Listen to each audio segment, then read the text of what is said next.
and moving into cocoa producing areas alongside workers and soldiers and the citizenry at large to evacuate cocoa that had been locked up in the hinterland, either because of broken down infrastructure or the inefficiencies of the purchasing system.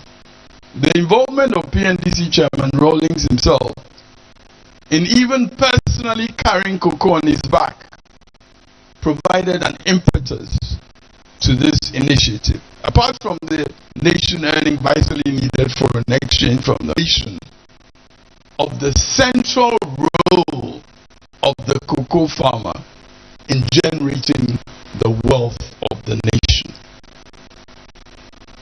The recognition now being given to the farmer became a key part of the broader economic reform, with increasing producer prices and more effective payment systems for cocoa farmers being instituted, Akwafu check and all that. All of which led to a major transformation in economic fortunes of the farmers and their communities. Representatives of cocoa farmers were on the Cocoa Price Review Committee established by the government to set the producer price. Progressively, the share of the farmer in cocoa export revenues steadily increased as against what went to the Cocoa Board and the government, meaning also significant resource transfers away from the urban to the rural population. The fundamental policy outlook was summarized in the National Program for Economic Development document of 1st July 1987 as follows, quote, "We're determined not to repeat the past mistake of so taxing the cocoa farmer that he loses interest in producing cocoa, and his nephews and children also have no incentive to follow in their uncles and fathers' footsteps. Farmer confidence in the future of the industry will be sustained by an increasing share of the world market price going to him directly, that's the farmer directly, not to Cocoa Board or to the budget. This will also remove the temptation for cocoa to be smuggled to neighboring countries," unquote. Ghana again faces a crisis in the cocoa sector. Data from Cocoa Board showed that the production at the end of the last harvest was 429,323 metric tons. A level that is uncannily similar to the 1975-76 crop size that I referred to a few minutes ago. Compare this now, this 429,000 at the end of the last harvest to, and now I'm quoting from the chief executive of Cocoa Board, to the highest ever cocoa production level of 1.05 million metric tons during the 2020-2021 crop season. This was in a press release that he issued on the 22nd of August, celebrating the achievement of that 2020-2021 highest ever cocoa production. And now we're dealing in a situation where the last harvest, less than 3 years later, we're down to 429,000 metric tons.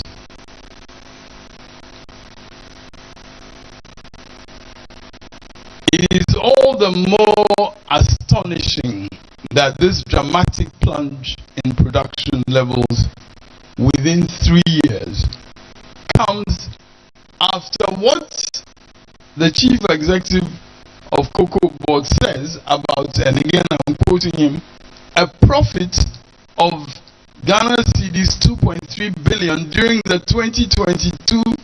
2022-2023 crop season, marking a significant turnaround from the previous year's performance and a demonstration of the effectiveness of the strategic initiatives undertaken by Cocoa Board. So you've reached a record-breaking 1 million tons 2020-2021. You've reached 2.5 billion profits, which we should all be proud of. What shall we say of the fact that last harvest you reached 429,323 metric tons? That's the reported number. So if there is an error, I would appreciate a correction, because that is what has been reported. And within the context of the affirmation that there are various strategic initiatives and they had been effective, that's why you made the 2 billion profit. So something is not quite hanging together in my mind, at least.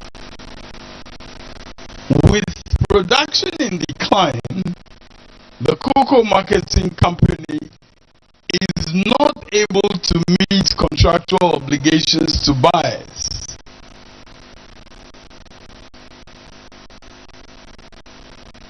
For the first time in 32 years, the raising of a syndicated loan from the international capital markets for funding cocoa purchases for the 2024-25 crop year does not seem to be happening. This annual inflow of foreign exchange has also been an important part of the nation's foreign exchange management. The CEO of Cocoa Board tells us of, again to quote him, Cocoa Board's decision to wean itself of syndicated external borrowing to create more value for farmers. With no concrete information as to how what he calls a strategic policy shift will be implemented. Is Cocoa Board going to borrow from local banks? What capacity is there in the local banks? Or is the Bank of Ghana again going to do for Cocoa Board what it did for government, even when that is contrary to the statutory mandate of the Bank of Ghana? Is the Bank of Ghana going to be lending to Cocoa Board as it used to do more than 32 years ago? What are the economic consequences for Ghana of this so-called strategic policy shift? It was only in June 2024 that Cocoa Board itself went out seeking a syndicated loan of 1.5 billion. So when exactly was this strategic policy shift made? And why was it communicated to the public only as part of a response to a statement by the leader of the minority in parliament? What kind of corporate governance at Cocoa Board is reflected in this way of presenting such a significant departure from a 32-year practice that has provided foreign exchange resources for the country? Since the CEO's statement, the Minister of Finance has come out to say to journalists on 26 August 2024, quote, Cocoa Board is not abandoning the cocoa syndication. Negotiations are ongoing, but it will not bring in more than 600 million out of an initial target of 1.5 billion. Whose statement should we go by? The cocoa industry has been an important bedrock of the nation's economy.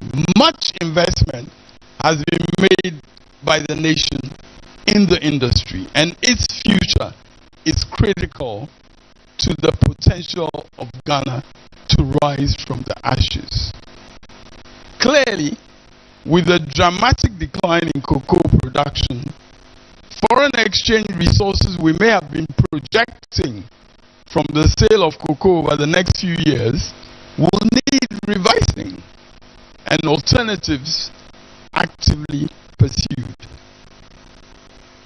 The challenges faced in Cocoa Board's operations ought to be candidly and transparently assessed and addressed with all the technical capabilities at Cocoa Board's disposal, rather than from a perspective that is loaded with partisan politics. Plans for the future should also be formulated with such technical capabilities fully deployed to ensure improved performance and greater value for the farmer and the nation. It seems to me time to re-envision the whole basis for the Cocoa Board operation, to move away from just export of cocoa beans, which has been the thrust of Cocoa Board's existence through the decades, and facilitate the development of cocoa processing capacity for various value-added products nearer to the farming areas. A truly strategic shift would involve, among other things, well thought out, comprehensive redesigning of the enormous infrastructure created for bean purchase and export to serve additional or other purposes. The potential to create jobs through such redesign and to improve livelihoods in the communities and farming areas near the existing infrastructure should be a current preoccupation for us as a country. The fertile minds of entrepreneurs, rural development specialists, planners, engineers, and others, always having the farmer at the center, can help us achieve this value addition strategic shift. There's a further aspect of the recent press release of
farms Cocoa Board must have detailed information on the impact of Galamsey. Yet, the press release of the CEO is silent on this important cause of reduced production.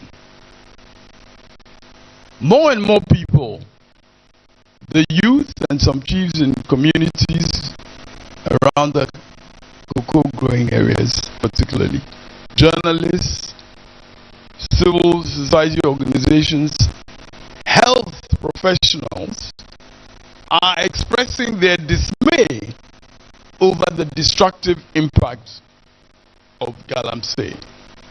We see recent images of health professionals looking at children in communities who are suffering diseases resulting from the kind of water that is used for bathing them. The devastation being caused to farmlands, rivers, and our whole environment by Galamsey is being documented constantly. Serious concern is also being expressed about the health consequences. It seems to me that it is time for a major national mobilization against Galamsey, similar to what was initiated by students in 1982-83 in support of the cocoa industry, but on a much bigger scale. Leadership at all levels is called for, and extensive community engagement in all the affected areas would be required. Appreciation by local communities of the enormous harm from these criminal activities will ensure that the communities are not swayed by inducements offered by the unscrupulous destroyers of the environment, local or foreign, who do not live in that environment and are not as badly affected by the destruction they cause as are the community members. Clear plans are needed to begin to offer these communities alternatives to collaboration with or engagement in Galamsey. Livelihoods from agriculture, including cocoa, ought to become meaningful and attractive options, especially for the youth.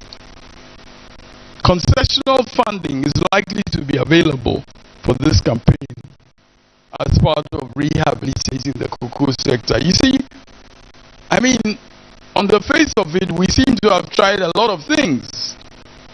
We have sent soldiers into these areas. We have made big statements. We have set up ministerial task forces. And we have had, again, images of not tractors. My cocoa mind is looking at tractors. We've had images of excavators and so on in these areas being burned to ashes as part of, apparently, the determination to fight Galamsey. But we also have accounts of how some of the seized tractors, 400 or whatever, just vanished into thin air. So, clearly, unless there is a concerted national mobilization in respect of this, a lot of stuff is going to fall between the cracks. The line needs to be drawn clearly between licensed small-scale mining and criminal Galamsey, in line with the rationale for licensing value-creating small-scale mining, which was again something that came out of the previous economic crisis. That system for licensing small-scale farming, for enhancing technical abilities and so on, came out of the institutional changes that were established from the past period of crisis. So in line with the rationale for licensing value-creating small-scale mining, the technical capacities of those applying for small-scale mining licenses to be able to undertake such activity must be assessed from the onset and enhanced on an ongoing basis. So a small-scale mining license is not just a favor to a party person. Or it shouldn't be, let me say that. Because when I say it's not just, I sound like I'm describing something that I know is not true. But it shouldn't be just a favor given to somebody who can then use it in other ways than what it is intended to be. So the technical capacities of those applying for these licenses ought to be assessed from the onset and enhanced on an ongoing basis. Innovative schemes for small-scale miners, whether through pools of equipment and or finance being made available in return for a share of their production, can be instituted. Lessons may be drawn from similar support provided for cocoa farmers. A rigorous monitoring of all small-scale mining activities is required so that they do not descend to the level of galamsey. This means the capacity of regulatory bodies at national and local levels must be strengthened. The experience of Ghana's economic recovery from that early period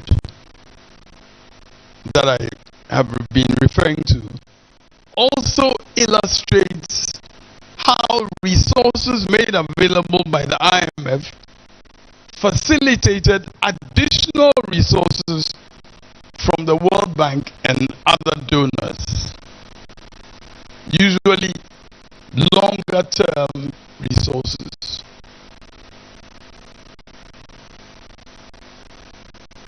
Intensive work was needed to put in place comprehensive plans for the growth of the economy after the initial stabilization phase. Reforms were undertaken in various sectors for improved performance. The mineral sector, for instance, underwent overhaul of the laws and institutions, resulting in renewed investment, especially in gold mining. And gold became the #1 foreign exchange earner ahead of cocoa. A set of laws and institutional arrangements also took petroleum exploration and production out of the general mining legal regime and established a national petroleum corporation to accelerate exploration activity with a view to achieving significant oil and gas production in Ghana. Such production was to yield revenue benefits for government as well as other national benefits, including jobs, maximizing resource recovery in accordance with the best international practices, and protecting the environment. In this period, as part of these comprehensive plans that were instituted, it wasn't just a matter of taking IMF money, but plans for the growth of the economy. So those plans included plans for the power sector, including the extension of the electricity grid to the northern parts of the country, and a national program for electrification, which will bring electric power progressively to areas which were not previously connected. You know, I find it important to recall some of these things because, first of all, we may either forget or because we are so young as students, if there are students here, but I see a lot of gray hairs, and I know that people know these things. But we should remind ourselves of these things because they tell us a bit about how we came out of where we were before and moved into new dimensions. It had, I mean, VRA didn't used to have its electricity extended to the northern part of Ghana, incredible as it may sound today, because, you know, we take it for granted. As at 1982, the northern part of Ghana was not part of the electricity grid which had access to Akosombo power. That's just a fact. And the plans that were part of the agenda to get us out of the ashes of those days included this extensive activity of national electrification. The Ministry of Finance and Economic Planning in those days prepared the public investment program with input from the various sectors as a basis for sourcing financing needed for undertaking specific projects. With multilateral and bilateral donors coming on board, a framework for donor coordination, which included the annual donors conference, was put in place. Entry into an IMF program without comprehensive plans for the growth of the economy would have been of little value. That is also an important lesson for us in the midst of our current program. It must be recognized that an IMF program does come with conditionality that can be harsh, especially when it is addressing the realities that have been swept under the carpet for a long time. The obvious unsustainability of Ghana's debt situation, which I showed in those earlier slides, made its restructuring an inevitable part of the conditions for a bailout. As between external debts, which you saw constituted about 58%, and domestic debt, the government chose to prioritize domestic debt restructuring. Individual bondholder groups, trade unions, and the opposition NDC sought to prevail on the government to pay more attention to cutting expenditures, strengthening oversight on government finances, adopting other revenue measures so as to avoid or minimize the need for domestic restructuring. The leading IMF policy paper on debt restructuring, published in December 2021, actually recommends that countries avoid domestic debt restructuring if possible, especially because of its impact on domestic financial institutions. However, our government opted to prioritize the domestic debt exchange program. Domestic debt exchange. We don't like restructuring and all these words. Debt exchange, you know. And that choice that was made has had obvious consequences. After we were given assurances of no haircut, there were in fact substantial haircuts on investments with attendant impacts on livelihood and purchasing power. I cannot forget an encounter I had about 9 months ago with a retired public servant. He recalled with pride how he had been involved in working on the economic recovery program in the 1980s and 90s, performing his role tirelessly to help the country, and the long hours that were required during that time. He felt those hours were worth it.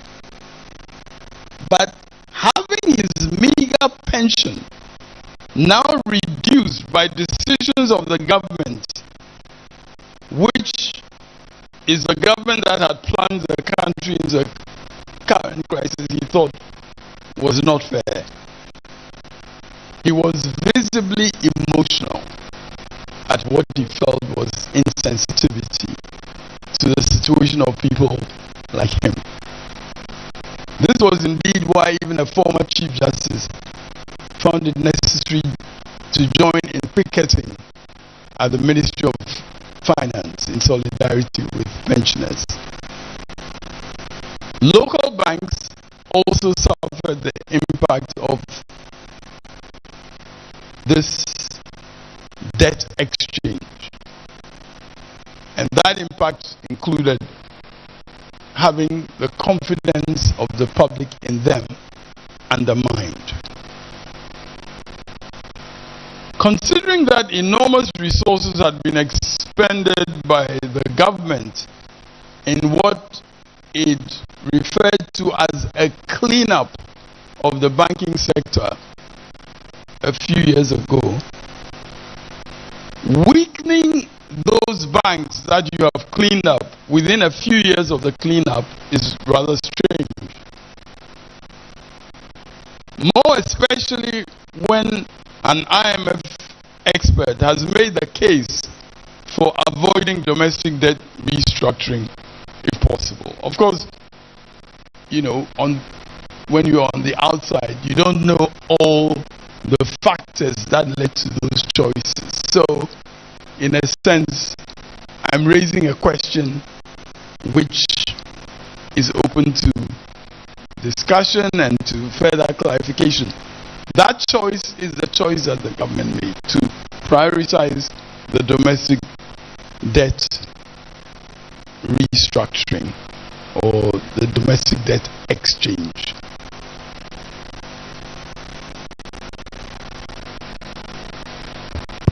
The negotiations with external creditors are also now close to being concluded, we are told.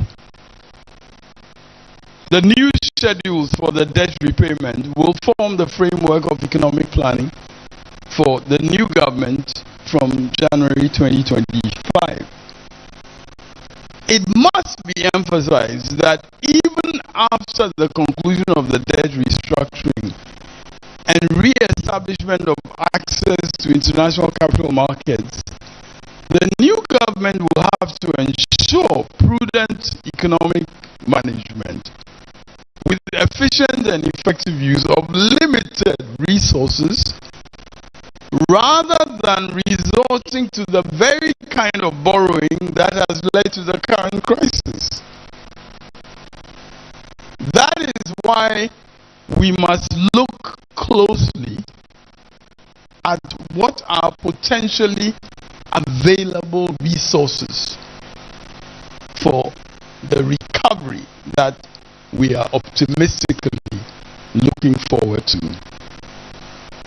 I want to focus a bit now on the potential in the oil and gas sector. That should not surprise you. Others are better qualified to speak more extensively about the potential in the mineral sector or the agricultural sector, for example. When I delivered a lecture in July 2022 to commemorate the passing of President Mills, I expressed concern at declining oil production. I pointed out that it was the oil and gas development projects arising from 11 discoveries made during the 3.5 years of the Mills presidency that led to the oil and gas production from the 10 and Sankofa Ginyami fields. With these two fields and the first Jubilee field in production by 2017, the levels of oil revenues escalated from that year. In that lecture, I indicated that you need a similar pipeline of appraisal to development projects so as to begin to reverse the decline in oil production. Since then, I'm afraid the decline has continued. As the 2023 report of the Public Interest and Accountability Committee states, quote, the 2023 production figure represents the fourth consecutive year of reduction of annual production volumes since 2010. The fourth consecutive year of reduction of annual production volumes. The 2023 figure was a little over 48 million barrels, having declined from a high of over 71 million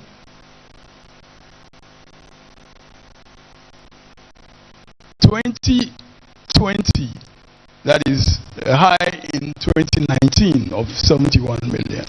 So 2020 saw about a 6.32 decline to almost 67 million barrels. And this decline had followed 4 consecutive years of increased production.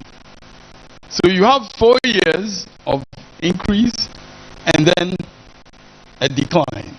Now, in oil industry terms, I mean, you can't just explain this in terms of, declines in, the production of different reservoirs or whatever.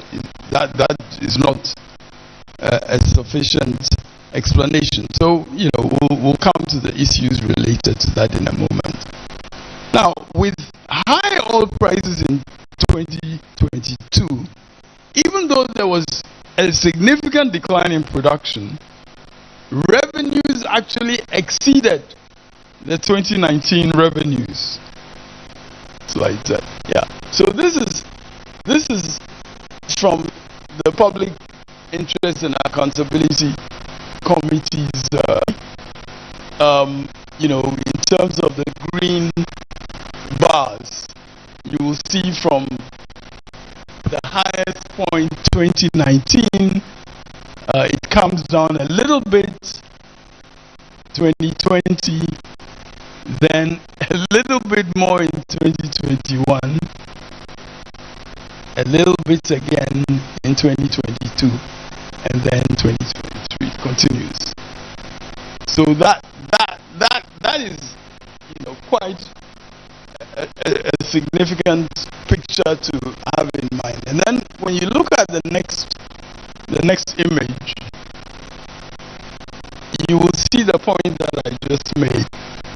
Even though 2022, the production had declined because of Ukraine war and so on, the revenues actually went up. So, Ukraine didn't always create adverse impacts. It created some positive. So so even though the production declined so significantly vis-a-vis 2019, again the fact is that in 2022, the actual revenues for oil from a much lower production was higher than at the highest level of production.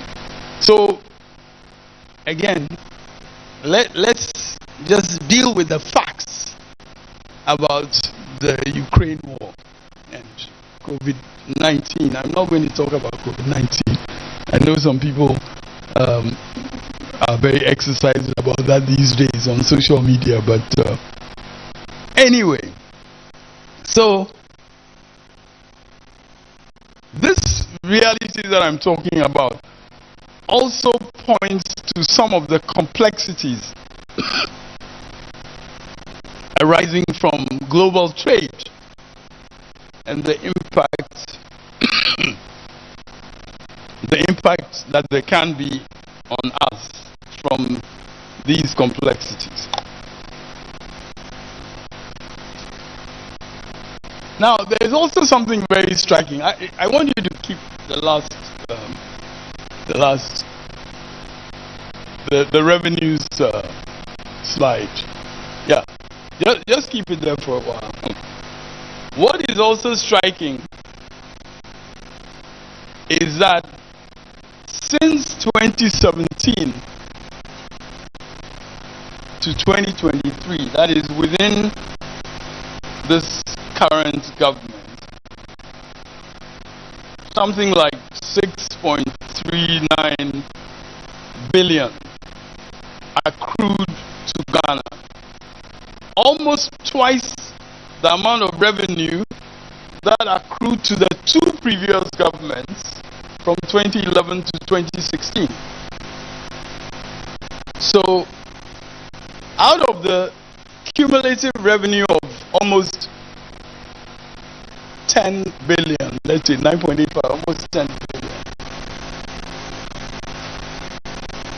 6.35 of that was revenue that was available to this government, compared to 3 point something that was available to the previous two governments from 2011 to 2016. This government also had access to the stabilization fund set up from all revenues during COVID-19. So again, just to put things in perspective, in terms of availability of resources for addressing, the country's situation, oil in the last 6 years has provided much, much more than in the previous 5 years or so. But as we see this decline, and even in spite of the spike that Ukraine provided for revenues in 2022, we also have to recognize that what I talked about in terms of needing a pipeline of projects that are going from appraisal to development has really not been happening. There is only one potential development that is set to be underway. That is the Pecan development. Now, that Pecan development, and we can just move to the next. I want to. This, is it possible to expand this a little bit? Is it possible? I just want to illustrate something.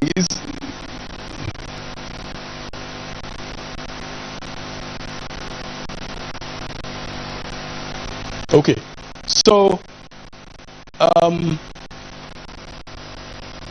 Alfred, you have the pointer. So if you go to the left corner where the brown is, the Hess block.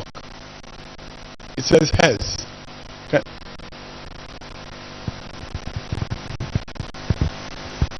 To the left. Okay. Yeah. Okay. So that is a block. No, just down. Yeah. Yeah. There. Exactly. So that is where, and you can see Pecan just to the bottom there. Pecan. Yeah. Okay. So that is where the focus is for this development. Now, I'm giving you some detail about this for a reason which you will see in a minute. Now, by the time Hess was leaving, they had made 7 discoveries in that block. 7 discoveries. Now, in the industry, of course, when you make a discovery, you have to do further work, appraising, and so on. And Hess altogether probably spent $800 million in making those discoveries. So, if you like, the nation was bequeathed with potential value in terms of what those 7 discoveries represent and the potential for them to become actual oil production. What happened? Now, Hess decided to exit Ghana at a time when they had made some major discoveries in Guyana. And they and ExxonMobil, really got excited about that. So they sold their interest to Aker Energy. Now, Aker Energy was a company formed by a Norwegian billionaire, and it's important to note that he was a billionaire because you will understand it better as we go along. So this Norwegian billionaire buys Hess's interest, I think, for 25 million or something, because Hess was in a hurry to leave. So he sold it for 25 million, and then the possibility of some contingent payment later if production was achieved by this company. Now, Aker Energy, as Aker Energy, has really not had any experience of developing and producing a field. They are partners with BP in the North Sea, and they came into Ghana as more or less their first potential kind of operating experience. Okay, thank you. So Aker comes in and they start evaluating, and they undertake a couple more wells, drilling of a couple more wells. And by the way, for the purposes of their coming in, it was decided to modify the terms of the agreement to give them some additional incentives so that they would go ahead to generate production from at least one of those discoveries that had been made. Aker put up some plans for development, and to cut a long story short, they were rejected by the Energy Commission because they did not meet certain technical and also legal criteria. So they were rejected. They went back and forth. They got rejected. And, some of their plans clearly, included sort of just holding on to all the 7 discoveries, not necessarily giving any specific program to what they're doing with those discoveries. Then, about 18 months ago or so, Aker itself decided to exit the block. And they sold their interest to Africa Finance Corporation for $1. And they exited with approval of the government and GNPC. Now, it gets actually more interesting than that, because before Aker left, you may recall that one of the first acts of Minister Opoku Prempeh as Minister of Energy was to present to Parliament a proposal for GNPC to acquire a significant stake in that block for $1.65 billion, which the government was going to borrow to provide GNPC, so that GNPC will have a significant stake in that. And part of the justification for that was that because of energy transition, it's not so easy to expect companies to come and do the drilling and so on. So we are going to have GNPC take it and pay $1.65 billion to this Norwegian billionaire to acquire a significant stake. Now, this proposition really made very little sense, because if Aker was not willing to make the investment that it had committed to in the block according to the agreement, they had to relinquish it to GNPC for nothing.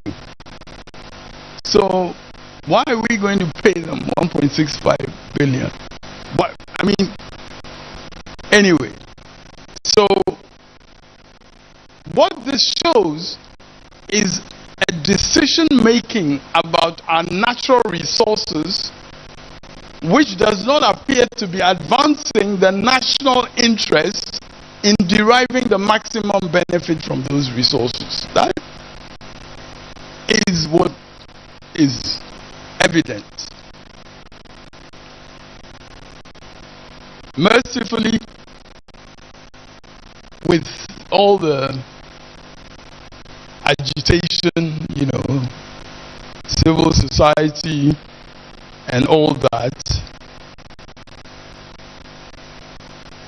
this 1.6 billion deal didn't work out. But I think that you should also recall what I told you about an attempt to raise an additional 1 billion bond in September 2021, which was rejected. And a situation in which a proposal is put forward for the country to find 1.65 billion to hand over to a Norwegian billionaire to do something that he was supposed to do according to the terms of the agreement. And if he didn't want to do it, then he needed to relinquish it to the partner company, the national oil company. Now, so with this situation, none of those discoveries in that Hess block has moved a step beyond when Hess left several years ago.